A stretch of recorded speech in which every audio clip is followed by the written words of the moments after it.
আজ আমি বানাবো বাংলার বিখ্যাত সাবেকি লাউ চিংড়ি, যেটা নাকি প্রত্যেক বাঙালির ভীষণ পছন্দের একটা পদ।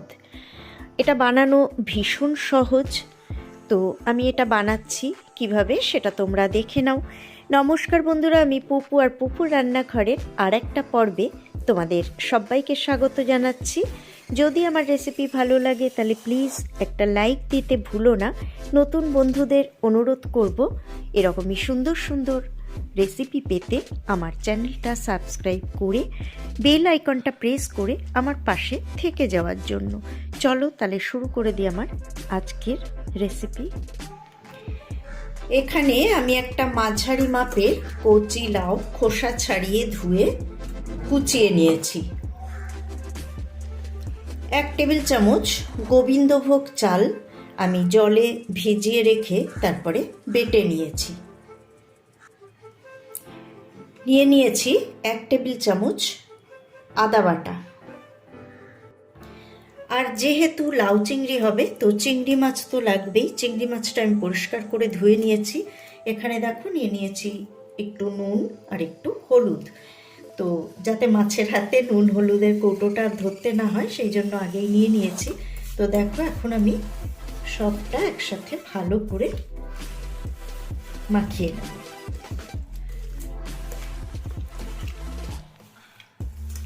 আর এটা মেখে আর রেখে দেওয়ার কোনো প্রয়োজন নেই।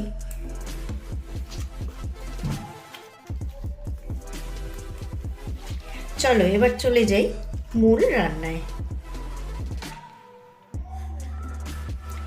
গ্যাসে কড়াই বসিয়ে দিয়েছি। বসিয়ে আমি দেখো খুব অল্প একটু সর্ষের তেল এতে দিয়ে দিলাম, একদম 1 চা চামচ মতো, খুব বেশি কিন্তু দিইনি। তো তেলটা গরম হয়ে গেছে, এখন এর মধ্যে আমি চিংড়ি মাছগুলো দিয়ে দিলাম। দেখতেই পাচ্ছ কড়াইয়ে তেল কিন্তু শুকিয়ে গেছে। আর ফ্লেমটা এখন আমি লো করে দিলাম। দিয়ে আমি মাছগুলো একটুখানি সাঁতলিয়ে নিয়ে নামিয়ে নেব।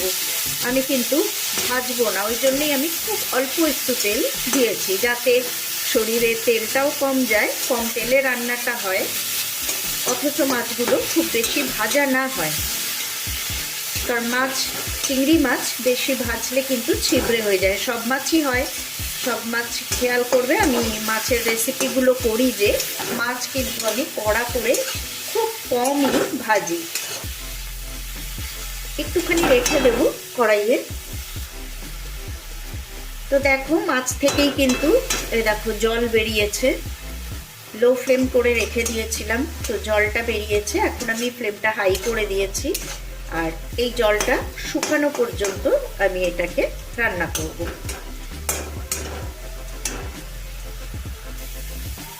তো দেখো জলটা শুকিয়ে গেছে, আর এখন আমি এটাকে কড়াই থেকে তুলে নেব। তো কড়াই থেকে মাছটা তুলে নেওয়ার পর এর মধ্যে আরও একটু তেল দিয়ে দিচ্ছি। এবার আমি 1 টেবিল চামচ মতো তেল দেবো এতে। লাউ রান্নায় কিন্তু খুব বেশি তেলের প্রয়োজন হয় না, অল্প তেলেই কিন্তু লাউ রান্না হয়ে যায়। ফ্লেমটা বাড়িয়ে দিলাম। আর এর মধ্যে আমি এখন দিয়ে দেবো একটা শুকনো লঙ্কা এইভাবে ফাটিয়ে। লঙ্কাটা ভাজা ভাজা হয়ে গেছে, এখন দিয়ে দেবো 1/2 চা চামচ কালো জিরে।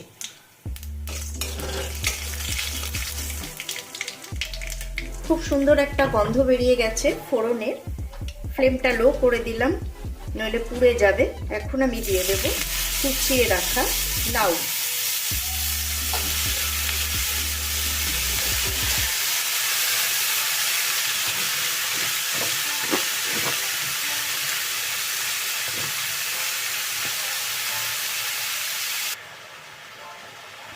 এবারে ফ্লেমটা বাড়িয়ে দিলাম।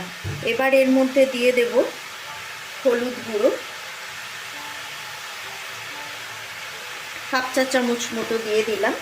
নুন দিয়ে দেব স্বাদ অনুযায়ী, আমি অল্প দিচ্ছি, লাগলে পরে আবার দেব। আমি এখানে সন্দক লবণ ব্যবহার করছি। তোমরা যে কোনো নুন ব্যবহার করতে পারো।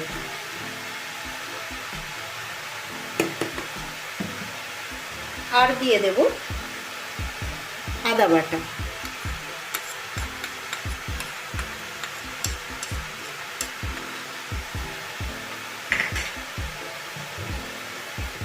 এবারে ভালো করে সব শুদ্ধ মিশিয়ে আমি ঢাকা দিয়ে দেব রান্না হওয়ার জন্য, মানে লাউটা সেদ্ধ হওয়ার জন্য।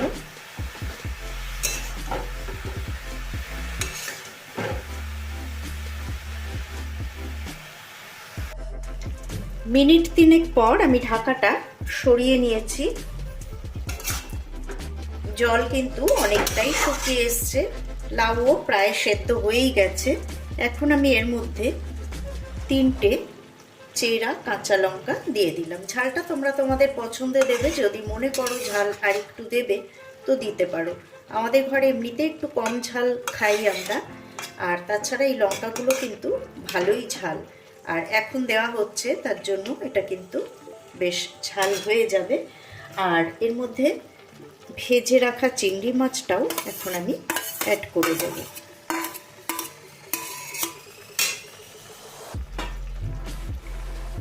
ভালো করে মিশিয়ে দেব চিংড়ি মাছটা এই লাউয়ের সাথে।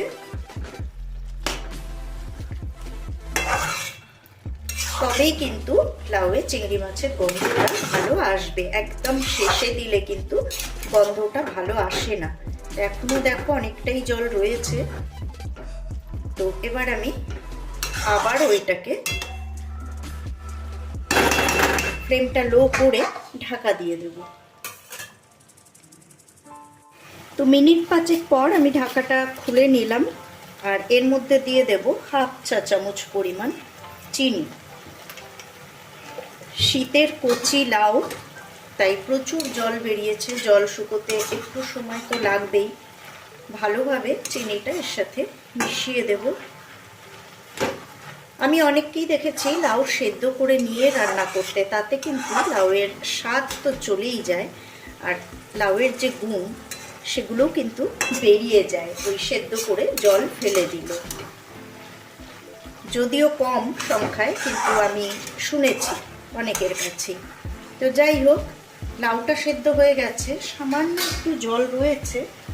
এখন আমি এর মধ্যে যে গোবিন্দভোগ চালটা বেটে রেখেছিলাম জমে গেছে, তাই এর মধ্যে আরেকটুখানি জল দিয়ে এটাকে ভালো করে গুলে নিলাম, নইলে এক জায়গায় চাপ বেঁধে যাবে। ভালো করে এটাকে মিশিয়ে নিয়ে এবারে আমি এতে দিয়ে দেব। এই গোবিন্দভোগ চাল বাটাটা দেওয়ার কারণ হচ্ছে একটা সুন্দর গন্ধ যেমন বেরোবে, সেই রকমই এইটার জলটাও কিন্তু এক্ষুনি শুকিয়ে যাবে, ঘন হয়ে যাবে। দেখো দেওয়ার সাথে সাথেই কিন্তু দেখো জলটা ঘন হতে শুরু করেছে, মানে শুকোতে শুরু করেছে। তো এইটা তোমরা অবশ্যই দেবে, তাতে দেখবে রান্নাটার স্বাদ অনেক গুণ বেড়ে যাবে। এখন আমি এটাকে অল্প একটুখানি মিনিট খানেক মতো নাড়াচাড়া করে নেব, হাই ফ্লেমেই রেখেছি। তো দেখতেই পাচ্ছ জল একদম শুকিয়ে গেছে। এখন আমি এর মধ্যে 1/2 চা চামচ মতো ঘি দিয়ে দিলাম। তোমরা যদি মনে করো যে ঘি দেবে না বা খাওয়ার অসুবিধা রয়েছে, তাহলে ঘি দেবে না। এখন ফ্লেমটাকে লো করে আমি ভালো করে তরকারির সাথে ঘিটাকে মিশিয়ে দেব। আর রান্না কমপ্লিট। এবার আমি গ্যাসটা অফ করে এটাকে পরিবেশন করে দেখিয়ে দিচ্ছি। বন্ধুরা, রেসিপিটা কেমন লাগলো আমাকে অবশ্যই কমেন্ট বক্সে কমেন্ট করে জানিও। আজকে এই পর্যন্তই, বিদায় নিচ্ছি। আবারও ফিরে আসবো পরের পর্বে এরকমই সুন্দর কোনো রেসিপি নিয়ে। সবাই ভালো থেকো, সুস্থ থেকো, সাথে থেকো।